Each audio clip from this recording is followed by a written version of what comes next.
বাবা বলেছিলেন 1947-এর 15ই আগস্ট ভারত স্বাধীন হলো, আর আমরা আমাদের দেশ হারালাম। স্পষ্ট মনে পড়ে বাবার অপমানিত মুখ আর ধরা ধরা গলা। আমি তখন 13। কথাটার মর্ম ঠিক বুঝিনি। মন ছটফট করছিল বাইরের হুল্লোড়ে গলা মেলাবার জন্য। প্রভাত ফেরিতে বাজছিল বিউগাল। পাশের বস্তির বাচ্চারা কি নিয়ে চেঁচামেচি করছিল কে জানে। মহাত্মা গান্ধী এই শহরেই কোথাও খাটিয়ায় শুয়ে আছেন, কে যেন বলছিল। তিনি কাঁদছেন খুব।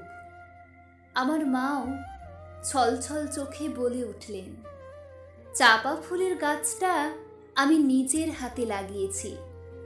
এবছর সেই গাছে ফুল ফুটবে, আমি আর দেখতে পাবো না।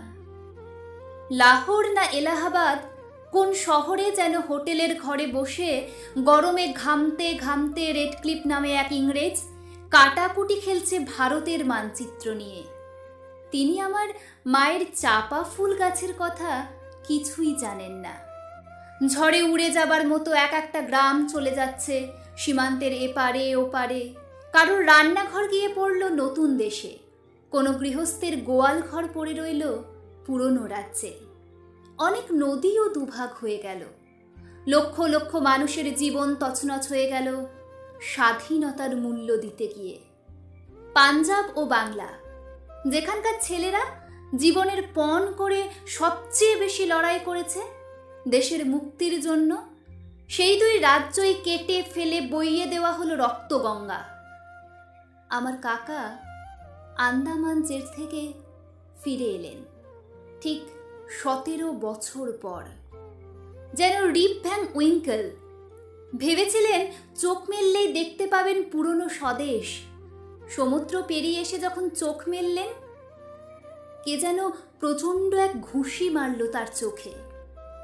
তিনি দেখলেন রেডক্লিফের ছুরিতে দ্বিখণ্ডিত ভূমির যেখানে সেখানে ক্ষত। তিনি দেখলেন মানুষ আর মানুষ নেই, শুধুই হিন্দু কিংবা মুসলমান।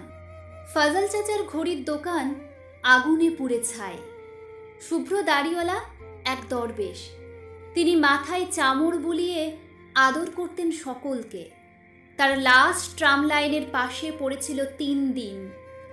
প্রেসিডেন্সি কলেজে কাকার সহপাঠী রেহানা সুলতানাকে কামড়ে ছিঁড়ে খেয়েছে কয়েকটা রাক্ষস।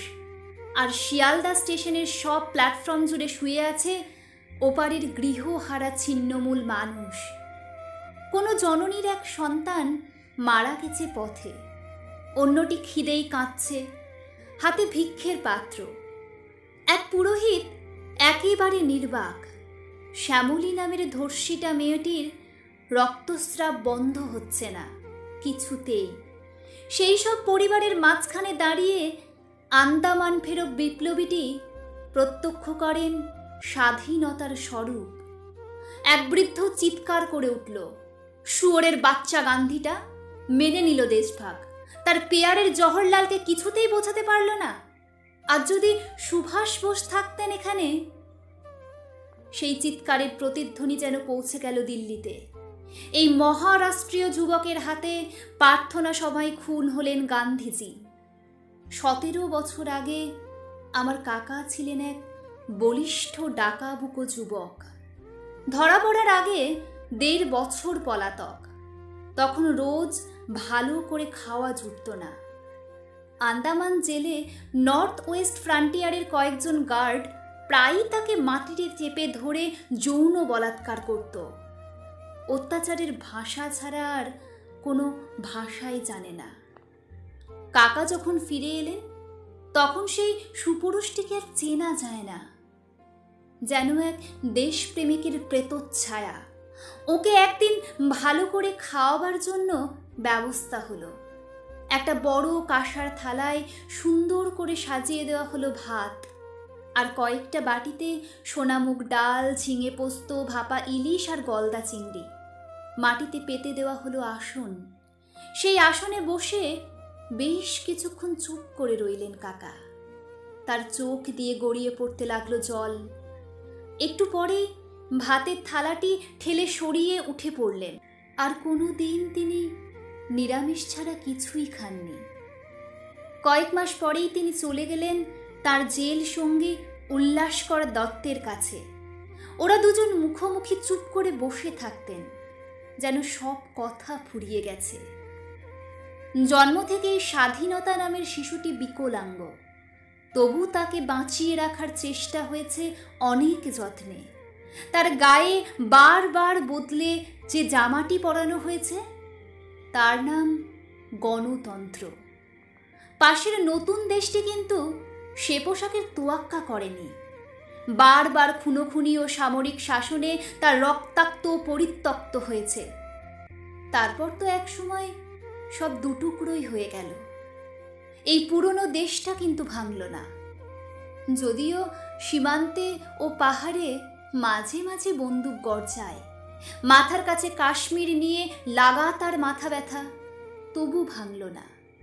অনেক ফুটোফাটা ও তাপ্পি মারা হলেও এই আলখাল্লাটাও গায়ে ঠিকই জড়ানো আছে।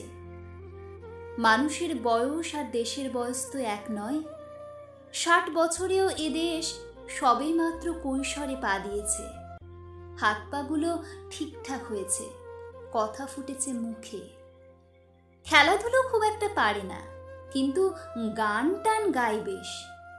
এবার একদিন চাঁদের দিকে একটা রকেট ছুড়ে দেবে। মৃত্যুর আগে বাবা বারবার বলেছিলেন কাতরভাবে, আমি বাড়ি যাব, আমাকে একবার বাড়িতে নিয়ে চল। আমরা তা পারিনি। বাড়ি মানে জন্মস্থান, তা কবেই মিলিয়ে গেছে অন্য দেশে। বাবা শেষ পর্যন্তও এ দেশকে নিজের দেশ বলে ভাবতে পারেননি। আমার ছেলের কাছে ওই সব গল্প কথা আর পুরনো ইতিহাসের কোনো মূল্যই নেই। মানুষ ইতিহাস নিয়ে বাঁচে না, বর্তমান নিয়ে বাঁচে। বাবা কাকারা সব মিলিয়ে গেছেন অতীতে। আমাদের মনে স্মৃতির দুঃখ বিলাস ফিরে আসে মাঝে মাঝে। আমাদের সন্তান সন্ততিরা এই পুরনো দেশটাকেই নতুনভাবে গড়তে চাইছে।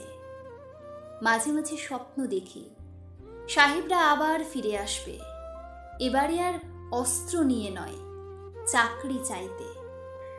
একটি আন্তর্জাতিক এলিট স্কুল খোলা হয়েছে আমাদের রাজধানীতে। সেখানকার ছাত্র বিভিন্ন দেশের রাষ্ট্রপতি ও সেনাপতি। তাদের শেখানো হচ্ছে গণতন্ত্র।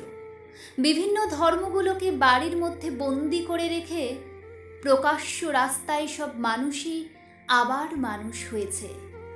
প্রকাশ্য রাস্তায় সব মানুষই আবার মানুষ হয়েছে।